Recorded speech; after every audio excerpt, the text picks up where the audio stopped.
Hospice Malta nediet il-maratona ġbir ta' fondi blisem ta' bl-imħabba naslu li se tkun qed tixxandar nhar il-Ħadd 26 ta' Ġunju fuq l-istazzjonijiet lokali kollha. Il-fort li se jinġabar se jgħinu lil din laqda volontarja li għal 33 sena sħaħ tat sosten b'xejn għal kurja palliattiva lil pazjenti morda bil-kanċer, mart tal-qalb, mart respiratorju, tal-kliwi u fwiet fost oħrajn. Il-flus miġbura se jkunu dedikati wkoll biex tittesta l-aħħar fażi tax-xogħol fuq St. Michael Hospice li huwa l-ewwel ċentru għal kura paljattiva f'pajjiżna.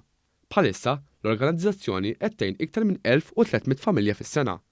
Fid-diskors tagħha, mart il-President ta' Malta u patruna ta' Hospice Malta, Mirjam Vella, raddet ħalli l-ħaddiema kollha għal ħidma kbira li ssir minn din l-għaqda filwaqt li appellat lill-poplu Malti Wawċi biex iżomm f'moħħu lil dawk il-mijiet ta' familji li jistgħu jibbenefikaw mill-proġett ta' St. Michael Hospice.